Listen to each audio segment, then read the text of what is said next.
Bueno, buenas tardes a todos de nuevo, más formalmente. Eh, Hoy, que es 13 de abril de 2026, vamos a hablar sobre inversiones financieras en acciones con cotización, ¿sí? Esa sería un poco la idea, enmarcados en lo que es la resolución técnica 54, la NUA. Vamos a hacer una gran revisión de cómo eran los criterios de medición, a ver si se acuerdan. Vamos a ver si podemos repasar un poquitito lo de títulos públicos, ¿sí? Y después encarar lo de acciones. ¿Alguien se acuerda cómo era que la NUA referencia la forma de medición, de reconocimiento inicial y medición posterior de una inversión financiera? Supongamos en títulos de deuda públicos, ¿sí?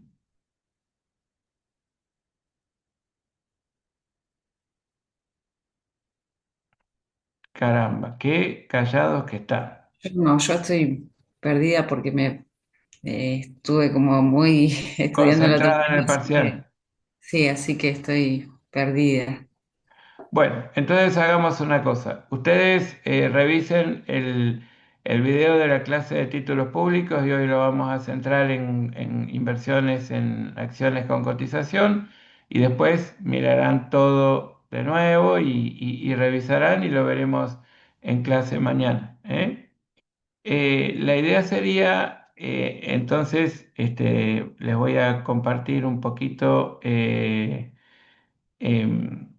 la, la guía en lo que hace a inversiones financieras, en acciones, ¿sí?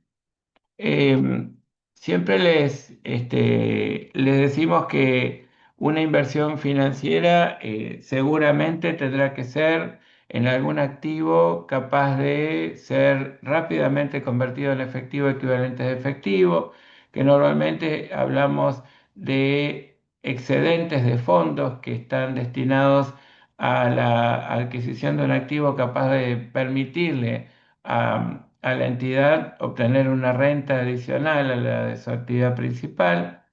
Esos excedentes de fondos pueden ser aplicados a la imposición en un plazo fijo, en la moneda local o en una moneda extranjera.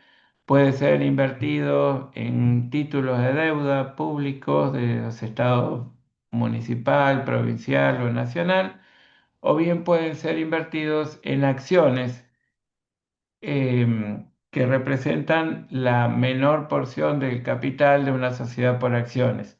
Y de esta manera, como nosotros vamos a trabajar en realidad inversión en acciones con cotización, les decía que de esta manera nos aseguramos aplicar esos excedentes de fondos a la adquisición de activos que efectivamente por su naturaleza nos van a permitir hacer una liquidación rápida y una conversión rápida en efectivos equivalentes de efectivo. Cuando hablamos de acciones, les decía, y en particular nos vamos a concentrar en inversión en acciones con cotización, estamos hablando de una porción del capital de una sociedad por acciones. La porción mínima del capital de una sociedad por acciones la llamamos acción y representa o provee o confiere derechos políticos y económicos. Para esto, para un análisis más concienzudo de los derechos que confiere, vamos a tener que hacer una clasificación previa de ellas en cuanto a si otorgan derechos plenos, tanto económicos como políticos, en cuyo caso estamos hablando de acciones de tipo ordinarias, o bien acciones que llamamos preferidas, que son las que otorgan un derecho preferente en términos económicos, tienen derecho a un dividendo fijo independientemente de la situación de la sociedad emisora y de lo que arrojó como resultados el estado financiero correspondiente al último ejercicio, por ejemplo, pero tiene una restricción en términos del ejercicio de sus derechos políticos, porque los derechos políticos a los que sí, o respecto de los cuales sí tiene pleno, es cuando se trata del ejercicio de los derechos de los suscriptores de acciones preferentes. Pero respecto de todas las demás cuestiones, tiene restricciones. Los que tienen derecho pleno a voz y voto en cualquiera de los otros asuntos son los accionistas ordinarios. Excepto que el ejercicio del derecho al dividendo fijo no pueda ser ejercido precisamente, aunque me perdonen la redundancia, entonces ahí sí, al verse privados de ejercer el derecho económico preferente de percibir un dividendo fijo, bueno, pues pasan a tener plenos derechos políticos, como el resto de los accionistas. En cuanto al modo de transmisión de la titularidad de dominio de las acciones, nosotros tenemos acciones que pueden ser de tres tipos. Las acciones al portador, que serían aquellas que la simple tenencia de la acción acredita la titularidad de dominio. Entonces, si yo quiero transferir la titularidad de dominio, bastaría con la entrega simple del título.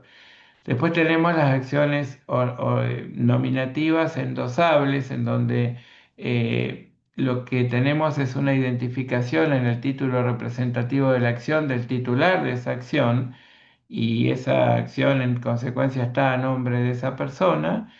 Y para endosarla, para transmitir la titularidad de dominio, debería endosarla, ¿sí? Es decir, anotar al dorso de la acción, del título representativo de la acción, en favor de quién está transfiriendo la titularidad de dominio. Y por supuesto, inscribir esta acción en el libro de registro de acciones que debería llevar la sociedad emisora, para que efectivamente tenga que tenga un efecto frente a los terceros. Esto es lo que llamamos que sea oponible a los terceros. Entonces, en la medida que la sociedad emisora tomó nota y lo muestra en el registro de acciones, quien ostente ser titular de dominio lo puede validar en base a la anotación de esta transferencia en su favor que apuntó la sociedad emisora. Después están las acciones nominativas no endosables. Son acciones en cuyo título representativo de la acción también se anota quién es el titular de dominio, pero para que se pueda transmitir no bastaría un simple endoso, sino un contrato, un convenio de compraventa de acciones, una, una comunicación fehaciente en favor, digamos, hacia la sociedad emisora, y una anotación de la sociedad emisora en el registro de acciones para que se torne oponible a terceros esa transferencia de dominio. Ese sería, digamos, esas serían todas las características, o las alternativas que tenemos en cuanto a la forma como se puede transferir la titularidad de dominio de una acción. Hoy, como rige la ley de nominatividad de acciones, el único tipo de acciones que en Argentina es válido emitir son las acciones nominativas no endosables, un poco también para que no se esconda el titular del capital en una figura del anonimato, que pierda la trazabilidad del dinero y en consecuencia se preste a cualquier tipo de delitos financieros o económicos. Entonces, se obliga a que todo titular de una acción esté completamente identificado y registrada la transferencia en su favor por parte de la sociedad emisora. Piensen que una acción al portador al ostentar la titularidad de dominio de la acción con la sola tenencia, la simple tenencia, si nosotros llevamos un título representativo de una acción en la mano y se nos cae, quien lo levanta ese título del piso pasa a ser automáticamente accionista. Y bueno, esta eh, eh, fácil transferencia de titularidad de dominio permitiría probablemente maniobras dolosas en cuanto a esconder eh, dineros ilícitos o dineros provenientes de actividades ilícitas. Y la verdad es que el hecho de no permitir que una acción sea válida en tanto no sea nominativa y no endosable, es decir, que tenga que haber un instrumento para transferir la titularidad de dominio, una comunicación fehaciente a la sociedad emisora, una anotación en el registro de acciones, garantizaría que se pueda lograr una trazabilidad de cuáles son las operaciones que se fueron dando en cuanto a transferencia de dominio y quién es el verdadero titular de dominio del capital social. En cuanto al valor de una acción, algo bastante parecido al de un título público, encontramos distintas alternativas. Primero, podemos decir que una acción puede tener un valor nominal, que es el escrito, ¿sí?, en el título representativo, que tiene que ser siempre el mismo. El valor nominal siempre tiene que ser el mismo y ese valor tiene que ser 1, 10 o múltiplo de 10. Nosotros tenemos una ley general de sociedades que procura que siempre se muestre el valor nominal del capital social suscripto y que cualquier modificación de ese valor, por ejemplo, por su reexpresión monetaria, ya lo habíamos visto cuando trabajamos la parte general de modelos contables, se impute a una cuenta separada de la que es de la cuenta capital social para reflejar su reexpresión monetaria, que era la cuenta ajuste de capital, que puede contener la reexpresión monetaria, es decir, la homogeneización de la unidad de medida, eh, ya tanto del saldo de la cuenta capital social como de su propia, el saldo de la cuenta ajuste de capital. Juntas, capital social más ajuste de capital, lograrían mostrar el capital social suscripto en moneda homogénea del momento de la medición. Pero lo cierto es que el valor nominal del capital social es una información que la Ley General de Sociedades rescata como muy importante de sostener en el tiempo.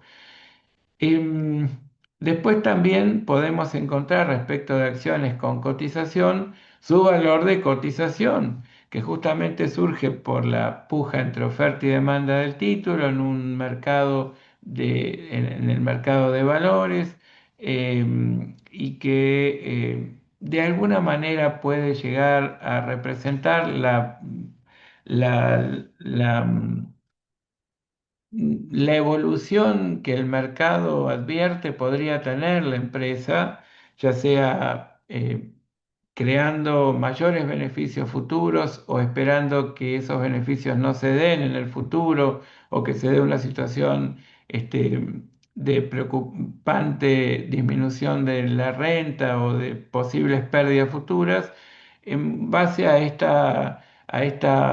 este pulso que sigue el mercado de valores sobre lo que ocurrió con la gestión de la entidad y lo que estima ocurrirá en el futuro, el valor de cotización subirá o se reducirá y este es un valor que no siempre refleja el valor de libros de una acción, ¿sí? Normalmente tiene que ver con esta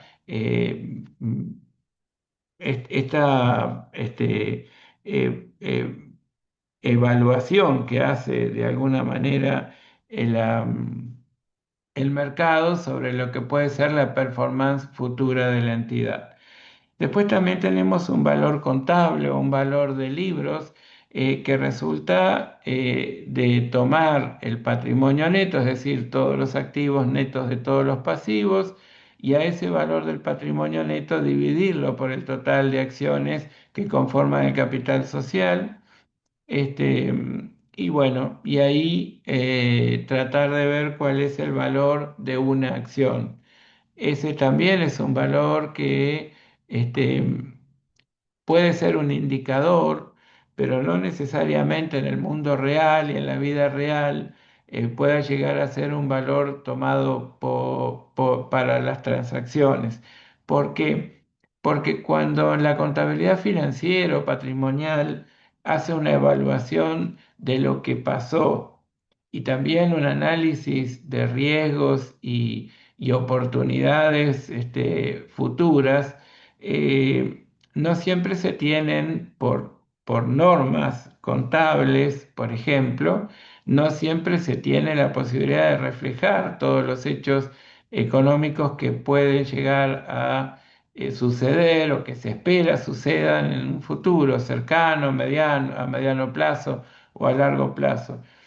Y esto puede incidir claramente en una apreciación que el mercado puede hacer y que se aparte el valor de transacción de un valor contable, ¿no? Y entonces el valor de la cotización, por ejemplo, sí puede llegar a ser notoriamente distinto del valor de libros o el valor contable, ¿sí? Em, en verdad, lo que eh, más que nada tenemos que rescatar acá son las terminologías, los conceptos clave, el hecho de decir, bueno, el valor nominal es el valor escrito, el valor de cotización es el que surge por la puja entre oferta y demanda en el mercado de capitales de este título valor, que es esta porción mínima del capital de una sociedad por acciones, que hay un valor contable, un valor de libros que surge de dividir el total del patrimonio neto por el total de cantidad de acciones con algunas cuestiones que por supuesto después los vamos a ir aclarando, pero en principio vale que lo tomemos así, con este nivel de no discriminación de algunas cuestiones que vale la pena tener en cuenta. Em, ¿Para qué alguna persona física digamos, humana o jurídica puede pretender comprar acciones con cotización? Bueno, lo puede hacer con el fin de obtener algún beneficio, directo o indirecto. Un beneficio directo puede ser el cobro de un dividendo. Entonces uno dice, bueno, después de todo, el dividendo, en la medida que se vayan obteniendo utilidades, el órgano de gobierno de una sociedad eh, puede decidir la distribución de dividendos, es decir, la distribución de todo o parte del resultado obtenido positivo y distribuirlo proporcionalmente en cada uno de los tenedores de acciones. Entonces, para clarificar un poquito y porque entiendo que algunos pueden no comprender esto, vamos a hacer un pequeño paréntesis y comentar lo siguiente. Una sociedad regular, es decir, una persona jurídica que esté constituida respetando las alternativas en cuanto a la formación de personas jurídicas que prevé la Ley General de Sociedades 19.550 y todas las que la modificaron, va a tener básicamente tres órganos para que esta asamblea pueda llevar a cabo sus objetivos. Por supuesto, la persona jurídica nace cuando personas humanas y o jurídicas se reúnen con el objetivo de crear una persona jurídica nueva, darle un nombre, darle un domicilio, darle un objeto social, es decir, para qué va a ser creada, cuáles son los fines para los que se creó, le da un capital y, por supuesto, establece algunas formas de organización que ordene jerarquías y defina responsabilidades.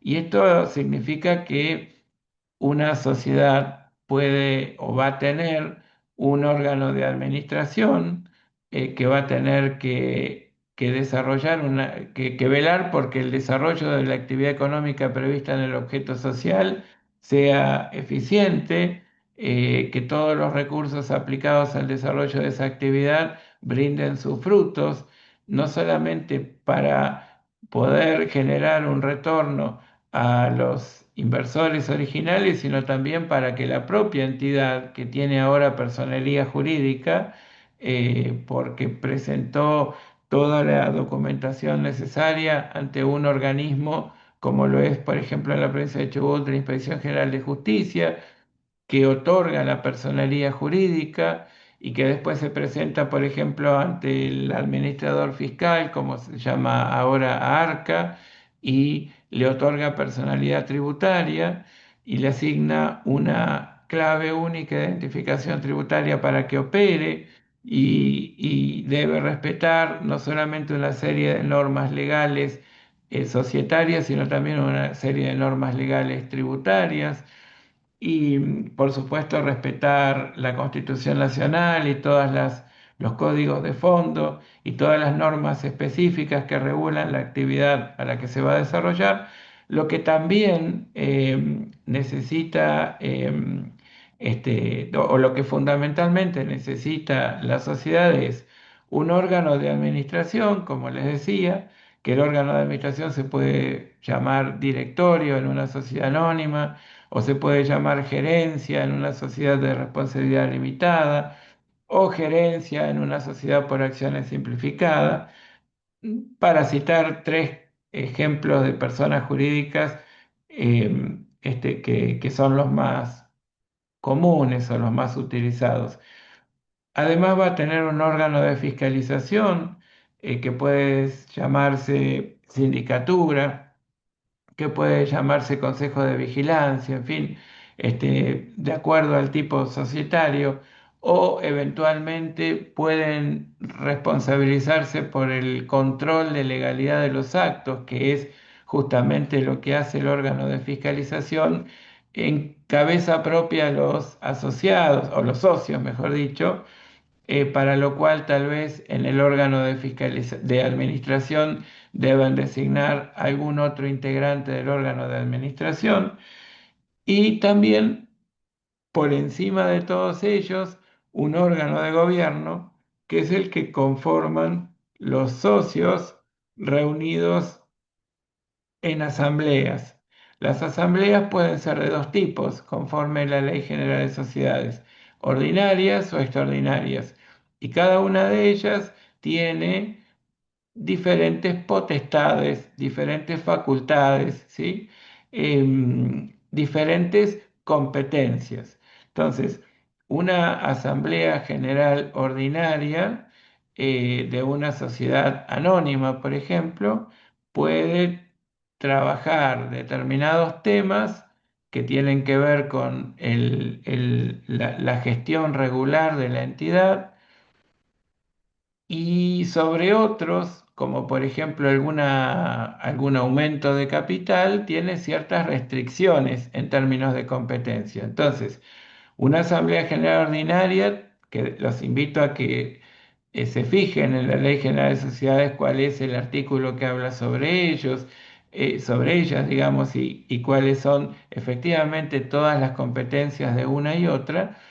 Pero para citar un ejemplo rápido, solamente con el objetivo de referenciarlo para que ustedes lo busquen, eh, les digo que una Asamblea General Ordinaria tiene competencias para trabajar, para tratar y para aprobar el juego de estados financieros, que un juego completo de estados financieros está formado por un estado de situación patrimonial, un estado de resultados, un estado de evolución del patrimonio neto, un estado de flujo de efectivos y varias notas, cuadros, anexos que conforman un estado financiero. Bueno, puede tener competencias para definir si lo aprueba o no lo aprueba, si aprueba o no aprueba la memoria de los administradores, que es una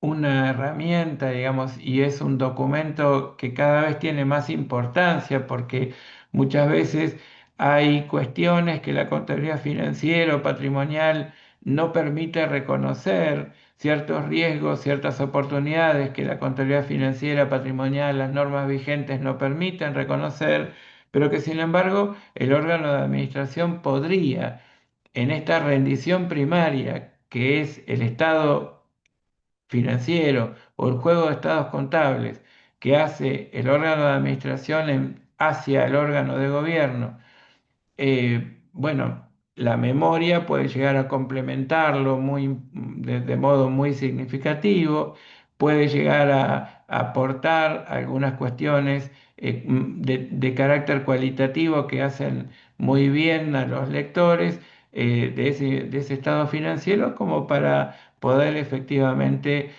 completar la visión de cómo fue el ejercicio económico que terminó hace un tiempo y cómo se proyecta la performance futura de la entidad.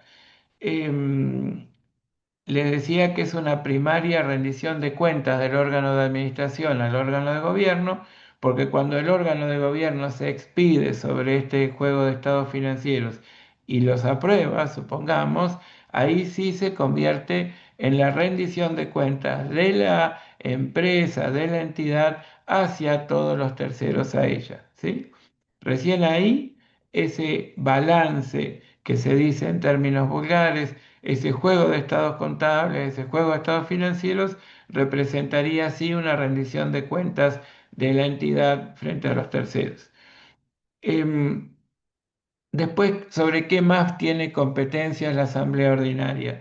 Sobre, por ejemplo, la designación de los integrantes del órgano de administración, de fiscalización, sobre la posibilidad de fijar la remuneración de todos los integrantes de estos dos cuerpos, que serían normalmente, puede estar formado por uno o más, pero en general tiene una organización un poco más compleja que uno. Eh, y bueno, y también, por ejemplo, es competente términos de un aumento de capital dentro del quíntuplo del capital social fijado. Si se necesitara aumentar el capital social por un monto mayor al quíntuplo, si se necesitara modificar el contrato social, no sería competente la asamblea ordinaria, sino que habría que convocar una asamblea extraordinaria. Y esto lo que distingue a unas de otras son, entre otras cosas, las mayorías que hace falta reunir para lograr uno y otro cometido.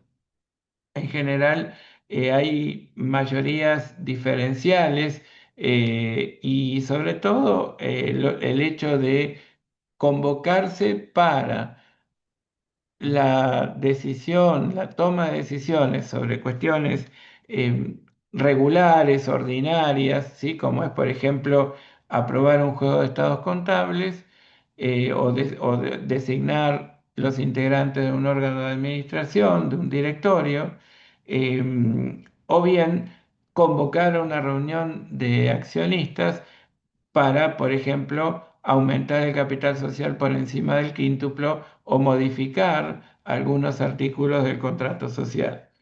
O, por ejemplo, decidir disolver la sociedad o decidir no sé, una fusión, por ejemplo, o una absorción de algún otro ente que ya representa una situación mucho más compleja, con un impacto mucho más fuerte y en consecuencia se requieren normalmente también mayorías diferentes, ¿sí? Em, entonces, les decía que un órgano como el órgano de gobierno, a quien se eleva un juego de estados contables, cuando decida aprobarlo, al tiempo también puede decidir, digamos al mismo tiempo puede también decidir no solo aprobarlo, sino en virtud de los resultados obtenidos, decidir la asignación de dividendos. El dividendo sería como el, la remuneración del factor capital aplicado por las personas humanas o jurídicas tenedores de las acciones eh, que obtendrían del resultado de la actividad de la entidad. Y esta remuneración, esta renta que en definitiva estarían obteniendo los titulares de las acciones, representa una forma directa de rendimiento de esta inversión que pudieron haber hecho en acciones con cotización. Eh, pero no solamente se puede llegar a aprobar dividendos a pagar en dinero efectivo, sino también dividendos a pagar en acciones. ¿Por qué? Porque muchas veces se evalúa, y recuerden esto que les habíamos dicho hace bastante tiempo. ¿Se acuerdan cuando hablamos de criterios de mantenimiento de capital y decíamos que en términos generales la forma de reconocer el resultado de un periodo sería cotejando stocks de capital al inicio y al final de una gestión por un cierto periodo de tiempo, como puede ser entre el inicio y el fin de un ejercicio económico, ¿no? En el que se divide la vida de las entidades, que todos son de 12 meses o menos eventualmente. Eh, ¿Qué pasa con ese resultado?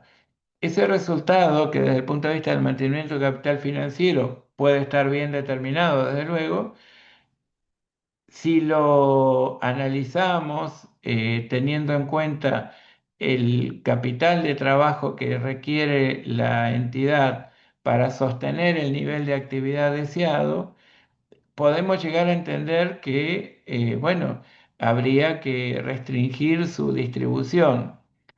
O también se puede entender que para fortalecer la actividad a desarrollar por la entidad, conviene que ese resultado positivo obtenido se capitalice. Es decir, capitalizar sería sumarlo al capital social, ¿sí? Y el sumarlo al capital social supone entonces que a ese resultado obtenido o la porción X del resultado positivo obtenido, por ello se emitan acciones y se distribuyan proporcionalmente a todos los socios. Esas nuevas acciones que se emiten, que también tienen que respetar el mismo valor nominal que tenían las acciones preexistentes,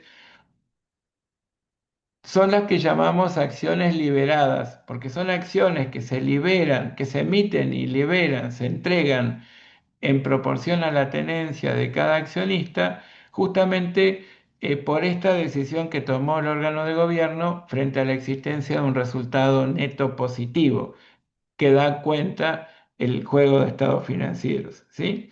Entonces, es también una forma de remuneración del factor capital, porque si ustedes lo analizan, el fortalecer el capital social probablemente redunde en un futuro mediato o inmediato en una mayor rentabilidad comparativa. Entonces, bueno, a eso se apuesta. Pero en principio, sepa que cuando hablamos de acciones liberadas, estamos hablando de una distribución de un dividendo en acciones y en particular de las acciones que como consecuencia tenemos que emitir y entregar en proporción a las tenencias de cada accionista. Em, bueno, en términos generales, yo les diría que por ahora esto sería digamos, conceptual general de acciones. Y de vuelta ahora vamos a ver, nosotros vamos a practicar un poquito cómo vamos a reconocer inicialmente una incorporación de una acción con cotización, que es a valor razonable neto de los dividendos declarados pendientes de pago, que sería un concepto asimilable o semejante a lo que son o es el cupón corrido en los títulos públicos, ¿sí?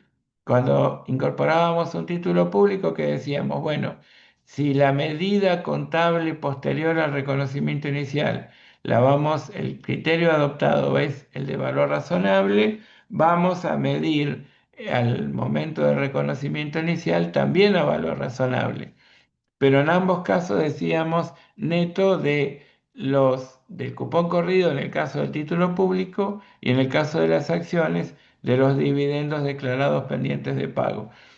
Ese dividendo declarado pendiente de pago, ¿quién tiene derecho a recibirlo, a percibirlo? Naturalmente el que pueda ostentar la condición de accionista, ¿sí? Entonces, a él se le va a pagar. Entonces, pudo haber sido declarado estando la acción en cabeza de X persona, pero seguramente apenas el dividendo fue declarado, se sumó al valor de cotización. Entonces, como ese dividendo declarado solo representa un derecho que cuando alguien compra una acción está incluido en el precio de cotización, y cuyo ejercicio solo va a permitirme recuperar el dinero invertido, que era esa porción del costo del valor de cotización que me da derecho a percibir el dividendo en un momento posterior, yo lo resto cuando lo reconozco inicialmente y lo muestro, lo clasifico, lo expongo dentro de los otros créditos, ¿sí? Y al cierre de cada ejercicio, pues como ese era el criterio elegido para ese momento, también tomo el valor razonable de esa fecha y también para que sean consistentes los valores, el resto de los dividendos declarados pendientes de pago al momento de la medición. Pero vamos a dejar de compartir y para que todo esto quede un poquito más claro, yo los invito a que trabajemos un caso muy sencillito de acciones ordinarias con cotización, los resolvamos y de esta manera podamos entender un poquito más de qué se trata. Acá tenemos un caso en el que el 25 de mayo del año cero, nosotros, que somos Mónaco Sociedad Anónima, decidimos comprar 3.000 acciones de Zambia S.A. con sus excedentes de fondos, cuya cotización es 65 unidades monetarias por acción, con gastos de compra a la fecha que ascienden al 2% y los gastos de venta al 3% sobre el valor de cotización. Es un dato que ustedes saben que deberían apuntarlo porque probablemente les sirva para más de una cuestión. Y bueno, y abona en efectivo. Después tenemos que el 7 de mayo compra 3.000 acciones de otra sociedad, que es Ruanda S.A., por un valor de 75.000 unidades monetarias con un dividendo declarado y pendiente de pago de 2 unidades monetarias por acción. El 1 de agosto cobramos en efectivo los dividendos de Ruanda y acá tenemos la fecha, digamos, los datos a la fecha de cierre de ejercicio, 31 de agosto del año cero. Las acciones de Zambia cotizan a 68 unidades monetarias cada una y las de Ruanda 28. Y los gastos de venta son en todos los casos 3%. ¿Qué nos solicitan? Se solicita registrar la incorporación al activo, el cobro de dividendos y la respectiva medición al cierre según la NUA, ¿sí? Según la NUA. Entonces, lo primero que tenemos que hacer cuando nos, se nos presenta un caso, es reflejar en un papel de trabajo toda la información clave.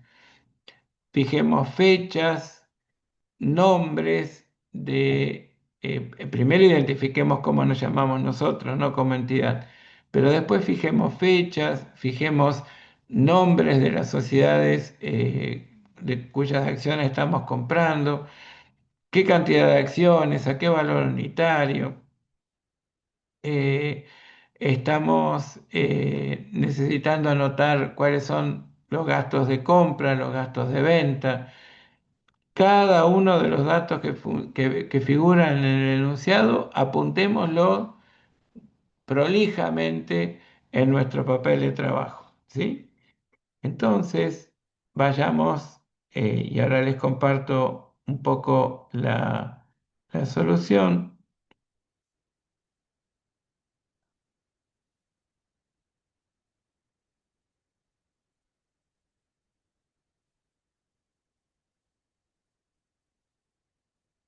Vayamos viendo un poquito esto.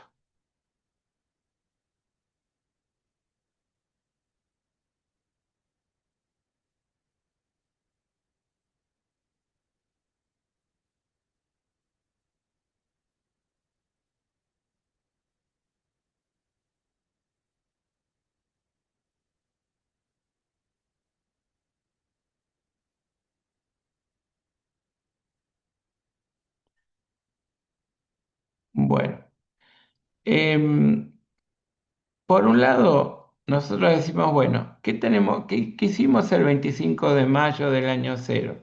Compramos las acciones, decidimos medirlas a valor razonable. Esto es algo que se los estoy enunciando en este momento, ¿sí? Decidimos medirlas a valor razonable, neto de los dividendos declarados pendientes de pago por parte de la sociedad emisora.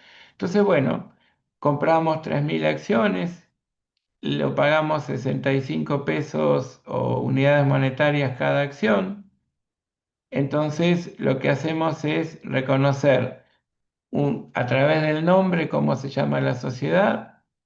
eh, Vamos a elegir una cuenta que forme parte del rubro inversiones financieras porque estamos hablando de la colocación de excedentes de fondos, seguro con el ánimo de obtener un activo capaz de ser convertido a efectivo equivalente de efectivo rápidamente. Y entonces lo llamamos acciones Zambia Sociedad Anónima por 195.000 unidades monetarias. ¿Cuánto pagamos de gastos de compra? Nosotros sabemos que si medimos a valor razonable, los gastos de transacción deben imputarse a resultados. ¿Por qué? Porque son gastos imputables a la transacción, no al valor del activo en cuestión. ¿Sí? Y por más que ustedes digan, bueno, yo no puedo operar en el mercado de valores, sino a través de un intermediario, es decir, un agente de bolsa que esté autorizado y que tenga por lo menos la titularidad de dominio de una acción del mercado de valores y que pueda operar en él por nosotros y comprar y vender por nosotros. Fantástico. ¿Lo consideramos como un costo necesario? Si la inversión se midiera el costo, está bien, eso lo podríamos incorporar. Pero como decidimos medirlo a valor razonable, nosotros en el marco de la aplicación del concepto de valor razonable, los costos de transacción son de transacción, no son del activo en cuestión. Por ende, los costos de transacción se imputan directamente a resultados.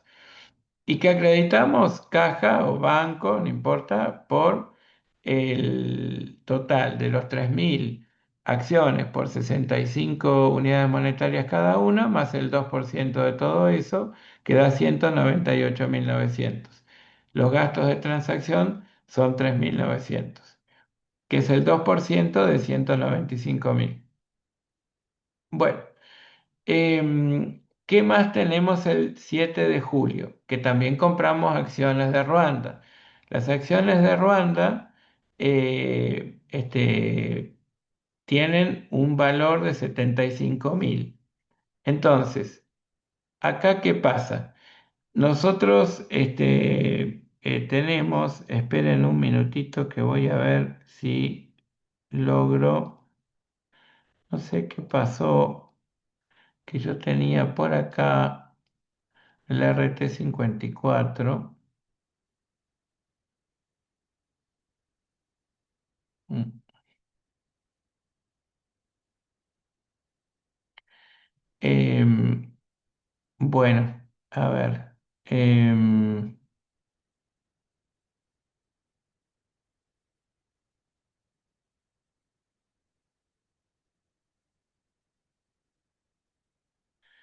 Esperen que voy a intentar mostrar. Ven la RT54, ¿cierto? Todavía no. Ah, ¿no? No, No. Gabriel. Ah, caramba, a ver. Ahora seguro que sí. Sí, Ahora sí. bien. Ahora sí. Perfecto, muchas gracias. Bueno, em, fíjense lo que dice cuando sean acciones, ¿no? Em, o instrumentos de patrimonio emitidos por entidades sobre las que no se ejerza control conjunto y una influencia significativa. Rápidamente les digo de qué se trata, para que cuando lo lean lo entiendan. Cuando hablamos de control, lo que estamos hablando es que la cantidad de acciones que adquirimos nos permitan formar la voluntad social en las asambleas sociales de la emisora. Entonces, nosotros tendríamos que comprar una cantidad de acciones tal que nos aporte una cantidad de votos necesarias para que nosotros solos, digamos, opinemos algo sobre cada tema y en definitiva se tome la decisión que nosotros estamos aportando o la postura que nosotros estamos planteando, justamente porque tenemos en cabeza nuestra una cantidad de votos capaz de formar la voluntad social. Es decir, si la voluntad social se forma con 100 votos y yo tengo 51, yo voy a formar la voluntad social. Eso significa que voy a tener el control. Pero también ese control, el reunir 51 votos sobre 100, se puede lograr en base a un acuerdo entre distintos accionistas y que por escrito digan que si todos votan en el mismo sentido, van a formar la voluntad social en las asambleas sociales, entonces, de emisora. Entonces quiere decir que ese control conjunto se logra a través de un acuerdo escrito con otros tenedores de acciones que vamos a operar en conjunto sumando nuestros votos para formar la voluntad social. O también podemos tener influencia significativa, es decir, una cantidad de acciones que no nos otorga una cantidad de votos como para formar la voluntad social, pero que por lo menos dispongamos o se den determinadas situaciones que hagan que nuestra postura sea muy importante cuando se trata de discutir una política de la organización. Entonces, por ejemplo, yo soy el proveedor estratégico o clave de la empresa, o yo soy el cliente más importante o excluyente de lo que es la sociedad emisora, o el presidente del directorio es una persona que responde a nuestros intereses y va a reflejar claramente nuestra postura, por lo que su posición dominante en el marco de una reunión de directorio es altamente probable que haga que a través de él logremos una influencia significativa en la toma de decisiones, ¿sí? Entonces, cuando estamos invirtiendo en acciones, pero en acciones respecto de las cuales no estemos enmarcados en una situación ni de control, ni de control conjunto, ni de influencia significativa, lo que nos dice la NUA es que vamos a medir a valor razonable cuando los activos tengan cotizan en un mercado activo, es decir, que existe un precio cotizado en un mercado en el cual se puedan comercializar los títulos valores sin esfuerzo. em, Podemos medirlos a su cotización cuando los activos cotizan en un mercado que no reúne las características de mercado activo, o al costo de adquisición menos los dividendos en efectivo o en especie u otros beneficios declarados y no pagados hasta el momento del reconocimiento en todos los demás casos, ¿sí? Entonces, ¿esto qué significa? Vamos a volver, ahora que leímos la norma, vamos a volver a la solución que estábamos trabajando. em,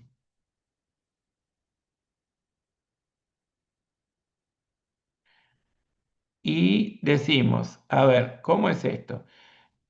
Yo para las acciones de Ruanda había, había invertido el 7 de julio del año cero, compré 3.000 acciones por 75.000 unidades monetarias con un dividendo declarado y pendiente de pago de 2 unidades monetarias, ¿sí? Y ese dividendo se cobra en efectivo el 1 de agosto. Entonces, si ustedes se fijan, una forma de contabilización es sumándolo en el valor del activo o también dividiéndolos y haciendo acciones Ruanda por 75.000 menos la cantidad de dividendos, ¿sí? El monto de dividendos que sería 3.000 acciones por 2 unidades monetarias menos 3.000 por 2 quedaría 69.000, ¿sí? Y ahí lo que deberíamos hacer es incorporar un rengloncito y anotar dividendos declarados o dividendos a cobrar Ruanda S.A. por 6.000.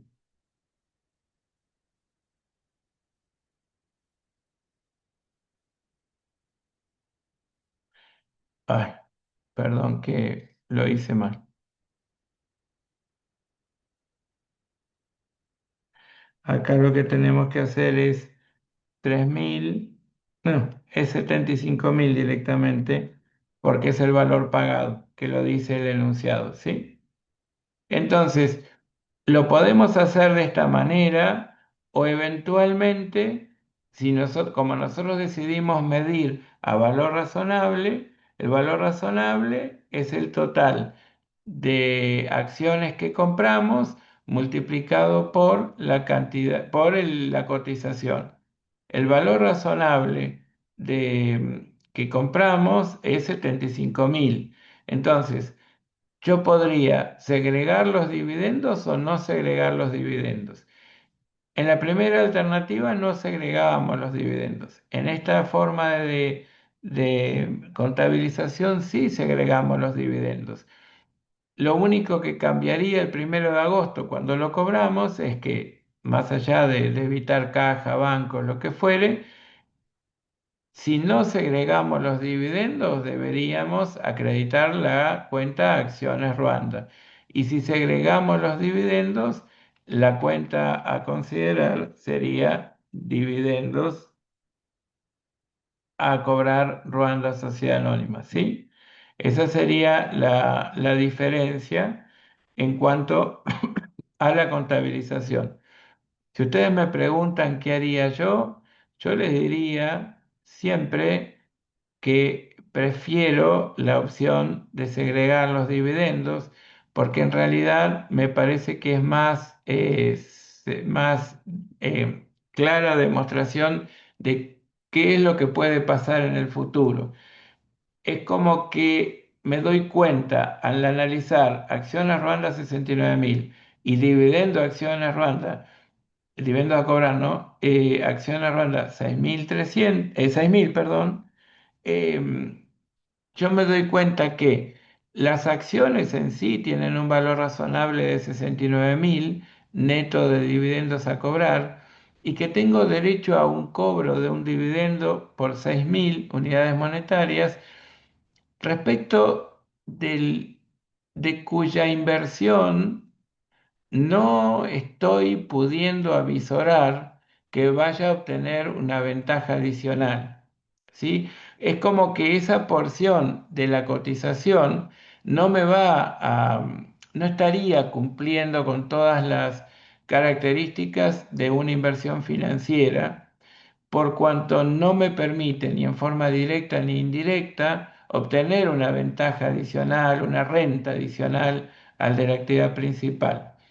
Entonces, segregarlos y mostrarlos en otro rubro del activo podría ser más claramente indicativo de su naturaleza. Sin embargo, quienes por ahí pujan por respetar el concepto de valor razonable, pueden entender que no debería hacerse la segregación. Pero bueno, de una u otra manera podemos llegar a acordar a resolverlo. Eh, Ahora, cuando, por ejemplo, yo estoy comprando una acción de una sociedad en moneda extranjera, por ejemplo, o un título público en moneda extranjera, que eso ya se los había dicho, cuando yo tengo un título valor que aporta perdón, no que aporta, sino al que está asociado un activo, algo así como subyacente, como es el de un cupón corrido, de una renta a cobrar o de un dividendo declarado a cobrar. Y yo el ejercicio es el derecho, también lo voy a lograr en moneda extranjera. Yo tengo una expectativa de una evolución de la moneda extranjera respecto de la moneda de referencia, como puede ser la moneda de la moneda local o la moneda de presentación. Entonces, la verdad es que si no se tratara esa moneda de la moneda funcional, y la inversión estaría haciéndose en una moneda extranjera, efectivamente. Bueno, puede que si la inversión es en moneda extranjera, todos estos elementos estén cumpliendo la condición de inversión financiera, ¿me comprenden? Tanto lo que hace a la inversión en capital, como la porción anexa a la inversión principal, como es un cupón corrido, una renta a cobrar o un dividendo declarado pendiente de cobro, ¿sí? Esto que en otras circunstancias lo mostraría como un crédito anexo o diferente de la actividad principal, tal vez lo pueda mostrar dentro de inversión financiera. Y entonces eso, según cómo esté planteado, podría llegar a orientarme acerca de cómo debería efectivamente registrarlo. ¿Me comprenden? Bueno, entonces, ¿qué tengo en la acción de Zambia? Bueno, tengo un valor original de 195.000 y un valor corriente que estaría formado por la cantidad de acciones, por la cotización al cierre, y me generaría 9.000 unidades monetarias de resultado por tenencia positivo. En el caso de Ruanda, no sé si recuerdan el enunciado, sí, por las dudas vamos a recordarlo. Este, en el enunciado decía que al cierre las acciones cotizaban a 68 y 28 respectivamente y los gastos de venta al 3%. Entonces salimos de nuevo les comparto la solución. Y acá, ¿qué tenemos? Tenemos que tomamos 68 y 28. ¿Por qué no tomamos los gastos de venta? Porque medimos a valor razonable. no medimos a valor neto de realización.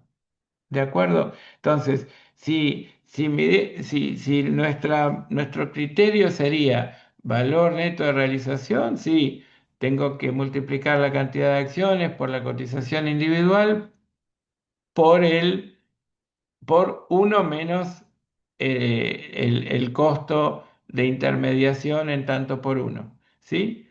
Pero la verdad es que eso no tiene nada que ver si yo mido a valor razonable, ¿sí?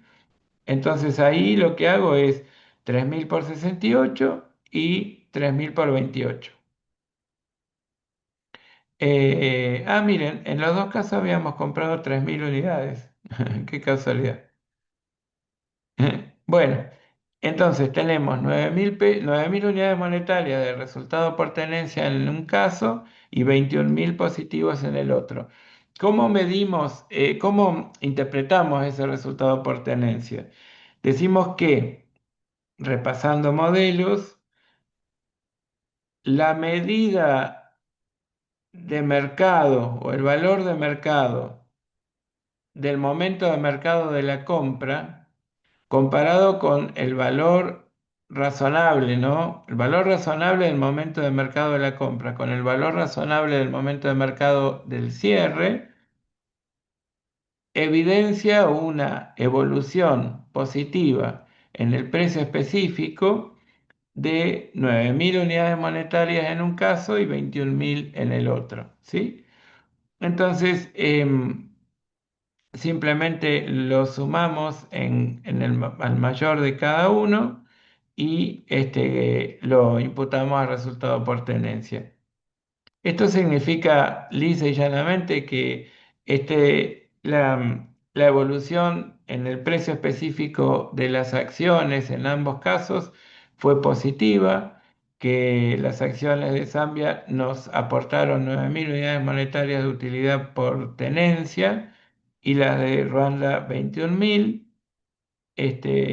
Comparando, acá no hablamos de qué hacemos con la unidad de medida, comparando un valor razonable correspondiente a un momento de mercado de la compra y el valor razonable correspondiente al mercado del cierre, dado que se trata de adquisiciones realizadas durante el ejercicio. ¿Sí? Es bastante sencillito, pero bueno, no sé ustedes si tienen alguna duda, si quieren preguntar algo. Gabriel, una Señor. consideración. Ahí en el valor de origen de Acciones Ruanda quedó 63.000 pesos, pero es porque lo tenías con fórmula. Tendría que tener 69.000 el valor de origen. Ah, claro. Ah, Porque cambiamos la cuenta de dividendos. por la cuenta de dividendos, sí, tenés razón. Por ahí para que los chicos cuando miren el video no van a llegar a ese Claro, valor. Solamente un sí, comentario. sí, perfecto. Ahí está. Gracias, Eva. Sí, sí, Perfecto. muy bien. Claro, porque lo cambié cuando acá decía alternativa segregando. Mm. Y bueno, tenés razón.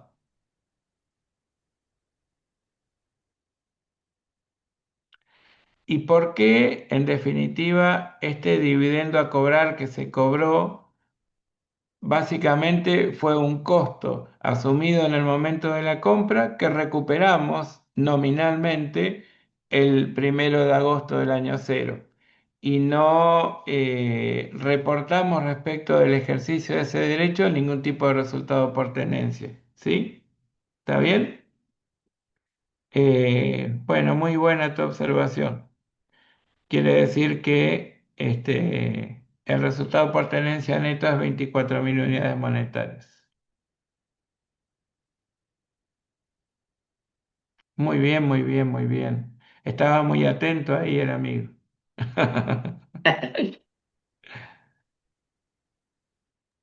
Yo tengo una consulta. Ah, sí, Miriam, dígame. Siempre, yo apunté acá, siempre segregamos los dividendos. ¿Eso es a modo de control más que nada?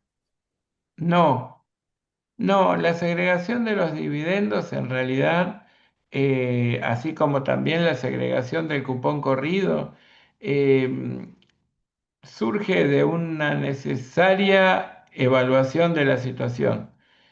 Como les dije, si nuestra inversión fuese en un activo financiero en moneda extranjera, yo les aconsejo no segregar nada, porque cuando ustedes cobran el cupón corrido o cobran los dividendos, acreditan directamente títulos públicos XX o acciones XX y punto.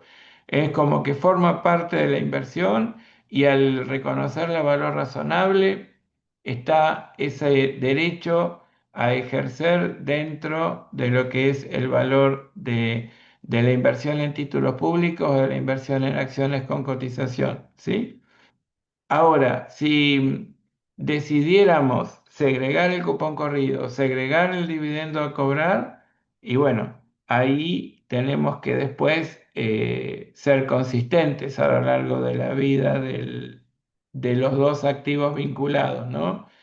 Y tener como una porción de la inversión reflejada como inversión financiera, porque cumple con las características del rubro, y a una partida que está vinculada con ella, como lo es cupo corrido o dividendos a cobrar, que lo vamos a mostrar como una cuenta por cobrar. ¿Mm? No sé si respondí, Miriam. Sí, creo que sí, profe. Cualquier cosa que se me presente la duda se lo vuelvo a consultar. Bueno, sí, por favor. ¿Alguna duda más? Pueden preguntar, pueden, ¿no? Nada. Bueno, tenemos otro casito también sencillito y bastante fácil. Este es un caso de venta de acciones con cotización. Tenemos que el 31 de agosto del año cero, Bolivia Sociedad Anónima, que somos nosotros, cierra ejercicio económico y a esa fecha el saldo de la cuenta de inversiones financieras es de 4.800 unidades monetarias correspondientes a la adquisición de 22.000 acciones ordinarias de Perú Sociedad Anónima.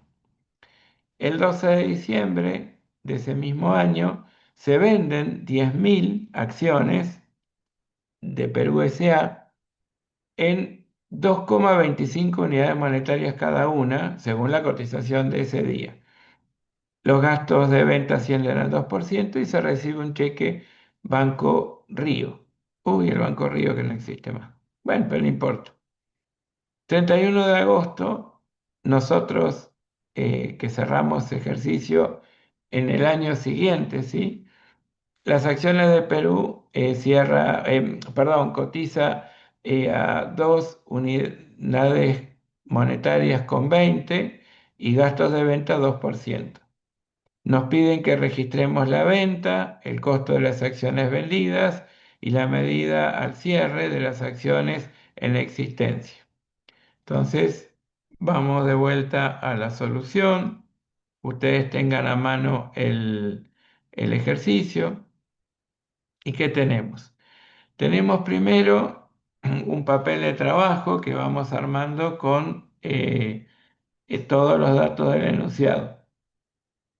Eh, Tenemos 4.800 acciones, ¿no es cierto?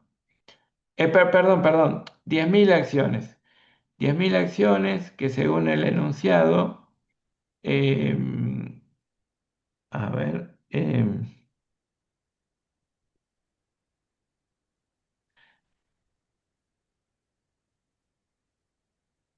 10.000 acciones eh, que vendemos, pero teníamos 22.000 acciones que habíamos medido a 4.800 unidades monetarias, ¿sí? Y el 12 de diciembre vendemos 10.000 acciones a 2,25 cuando los gastos de venta ascienden al 2%. Bueno, entonces, ¿qué tenemos? que vendemos 10.000 de las 22.000 que teníamos. Así es que para nosotros lo que vendimos es el 45 periódico de la tenencia, ¿cierto? Nosotros no tenemos muchos datos.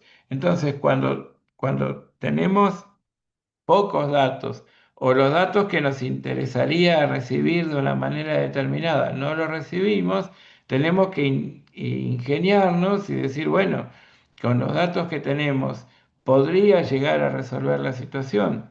Bueno, evidentemente sí, porque si bien no tengo un valor que me permita identificar en forma específica el costo, yo puedo proporcionarlo y saber qué proporción de la tenencia de acciones estoy comercializando.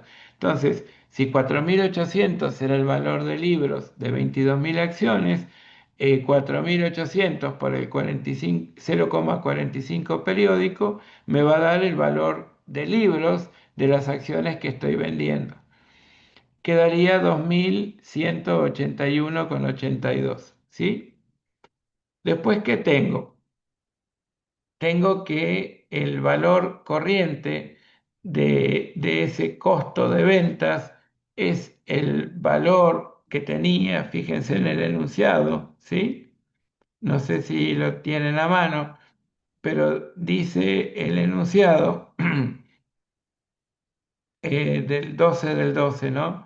Que valen 2,25 cada una y los gastos de venta 2%. Entonces, si eso es así, quiere decir que ustedes el valor corriente de la venta, el costo, sería 10.000 por 2,25, dice acá, menos el 2%. Entonces yo les pregunto, ¿no? ¿Cuánto da 10.000 por 2,25? 22.500, ¿no es cierto? Bueno, les pregunto, el valor corriente, y esto es una pregunta para ver cómo está resuelto esto, y después vamos a tratar de ver si hay que corregir o no hay que corregir. 2,25 por 10.000, ¿qué daría en términos conceptuales, no numéricos? ¿Qué informa el hacer 22.500? ¿Qué representa?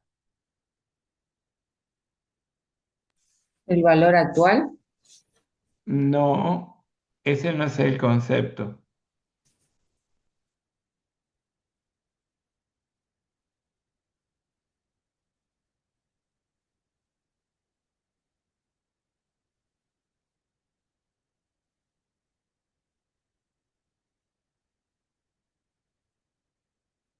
Todos los demás no están como espectadores, también deberían aportar, ¿no es cierto?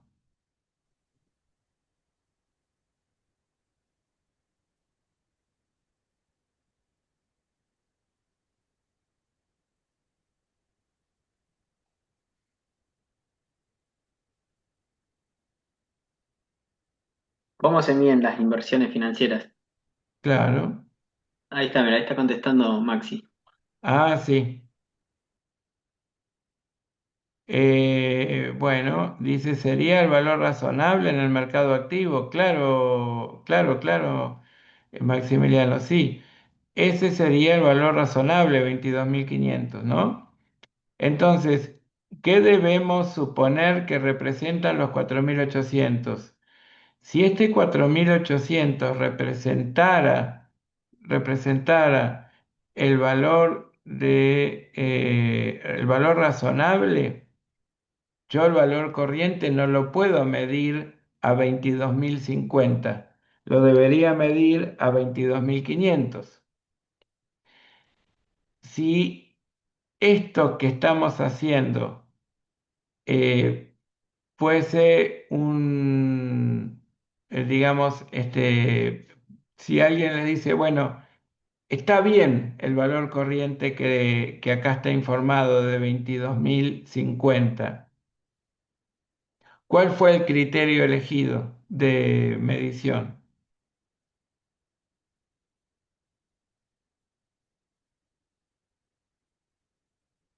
¿Puedes repetir, profe? Claro, si vieron que, a ver, uy, yo creo que eliminé el...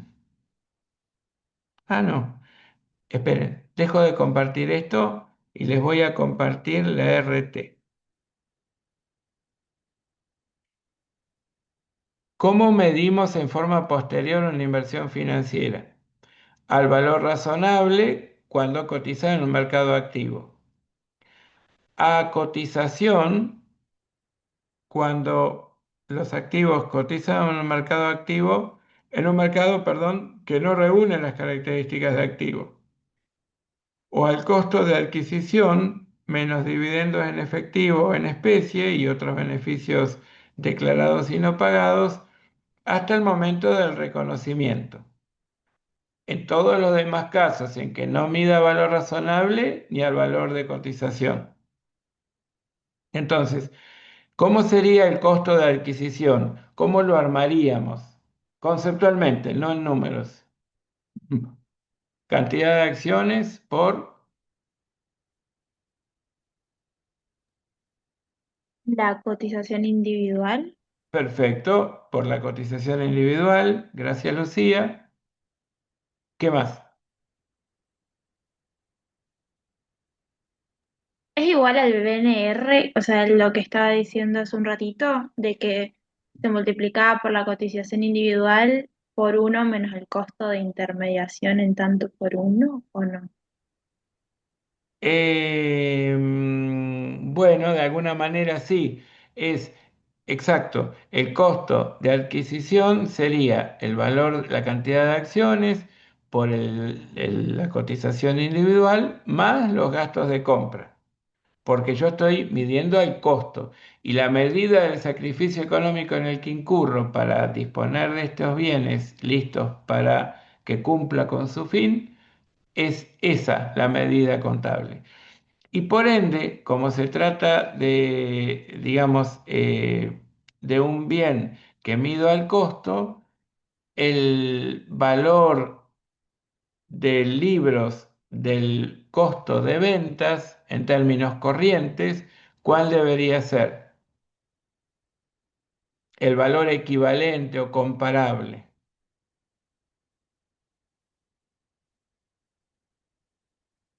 ¿Nuestro chino básico o no? Sí. Ay, bueno, este, vamos de vuelta a nuestra solución. Creo que nosotros tenemos miren, acá les voy a mostrar una cosa eh, que hizo María y que está muy bien y que tal vez a ustedes les va a ayudar. Esperen que voy a compartirles otra cosa.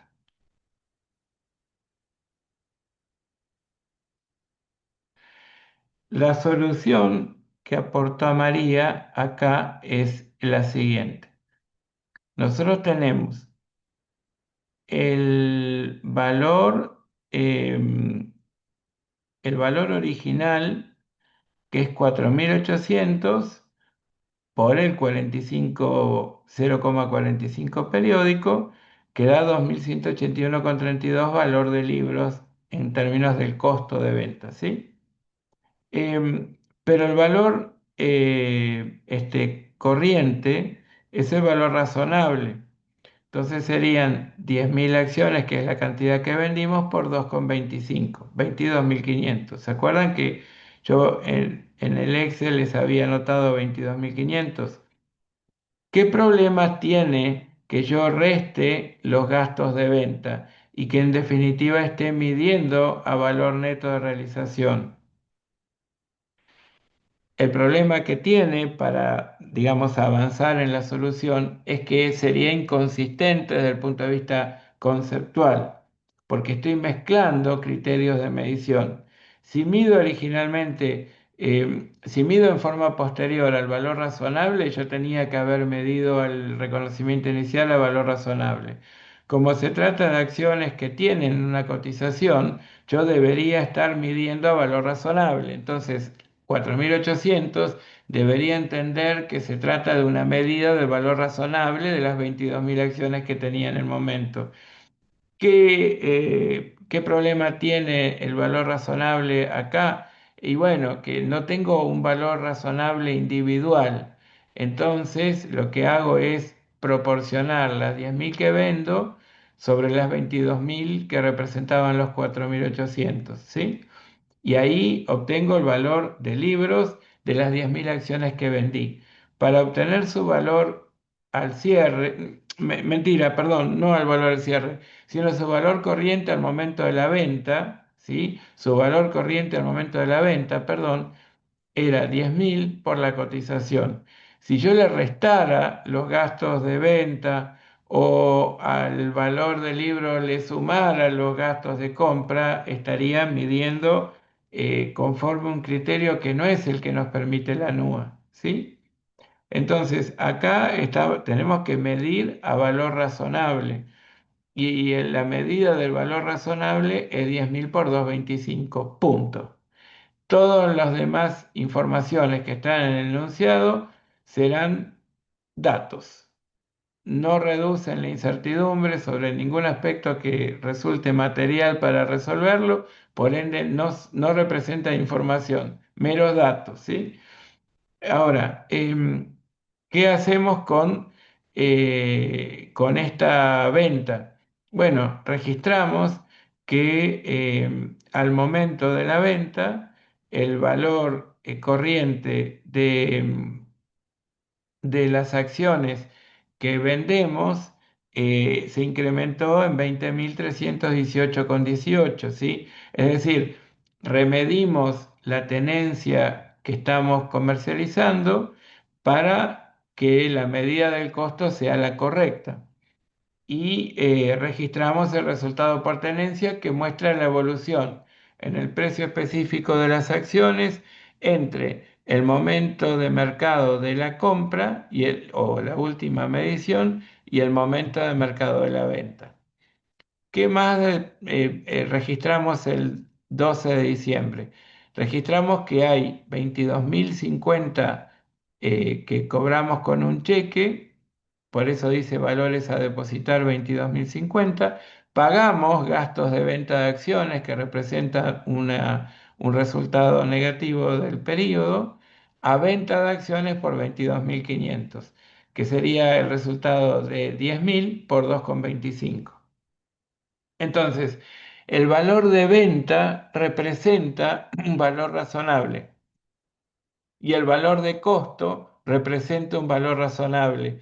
¿Notan la consistencia entre la medida de la venta y la medida del costo?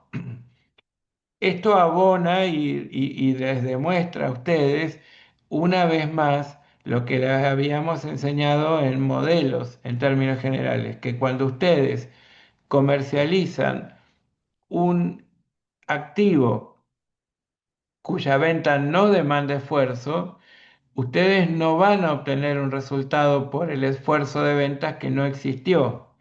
Por ende, el resultado bruto sobre ventas va a tender a cero.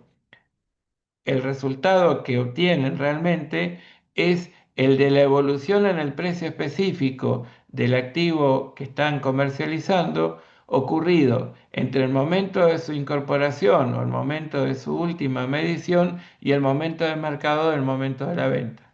¿Sí? El momento de mercado de la venta.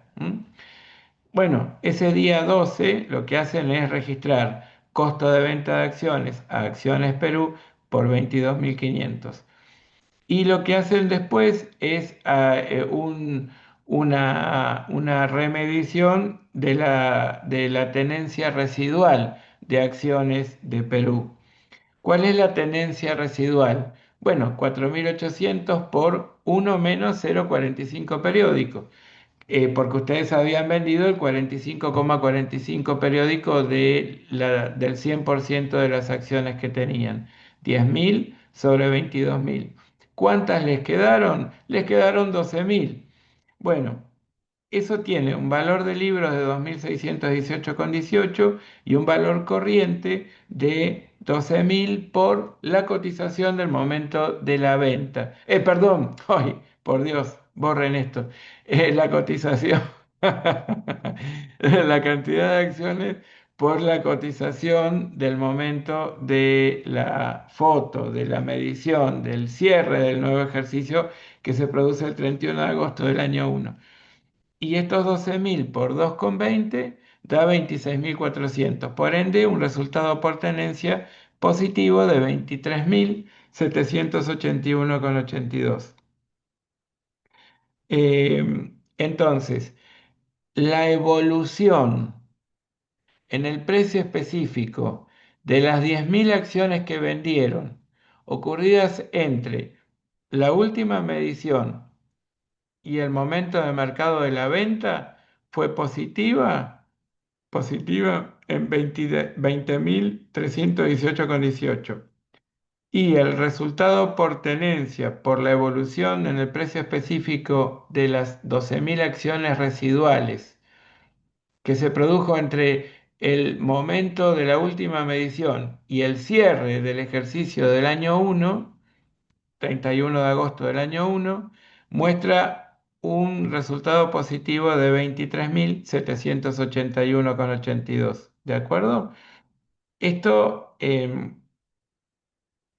lo que muestra es que si ustedes analizan el estado de resultados de este ejercicio, suponiendo que esto fuera lo único que ocurrió, ustedes dicen, ah, vendí acciones y no tengo resultado bruto sobre ventas de acciones. No, porque el activo que vendimos es un activo fungible cuya venta no demanda esfuerzo, tiene un precio cotizado en un mercado activo, por ende yo no gano por la acción de venta, por la transacción, gano por la evolución en el precio específico de esos bienes ocurridos entre la última medición y el momento de la venta respecto de las que vendí y la última medición respecto del momento del cierre respecto de las que quedaron en stock al cierre. ¿Estamos de acuerdo? Ese sería un poco el resultado. Por ende, yo las 12.000 acciones de Perú Sociedad Anónima que me quedaron, yo veo que tiene, cuando mayorizo todo esto que registramos, nos quedan con un valor de libros de 26.400, que es representativo de su valor razonable al 31 de agosto del año 1. El valor razonable es 12.000 por 2,20. ¿De acuerdo? Y más allá que nos aporten otros datos, como los gastos de compra, los gastos de venta no sé, qué comió el vecino, la verdad es que esos, bueno, está bien, están ahí, son datos, pero no nos ayudan a resolver contablemente la registración de lo que está pasando, ¿sí? O de lo que pasó.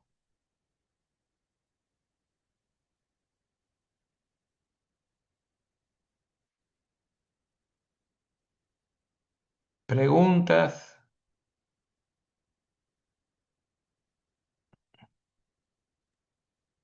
Gabriela, Bueno, ahí lo que por ahí bien, habría que Sebastián, gracias. aclararles. ¿Cómo? Lo que habría que por ahí aclarar es que para que podamos ver eso de que el resultado neto de la venta, bruto mejor dicho, de la venta es cero, primero hay que hacer la remedición y después registrar la venta, porque ¿qué pasa? Si nosotros hubiéramos directamente registrado la venta sin remedir el valor razonable a esa fecha, nos hubiese quedado un resultado por la venta porque traíamos las acciones incorporadas a otro valor. Entonces, por eso siempre les decimos que se anoten bien grande ahí en algún cuadrito, primero remedir y después registrar la venta, para no olvidarse ese detalle. Excelente, sí, sí, tal cual. Eso es para anotar y tenerlo en la mesa de luz. Pegar una leidita antes de ir a dormir.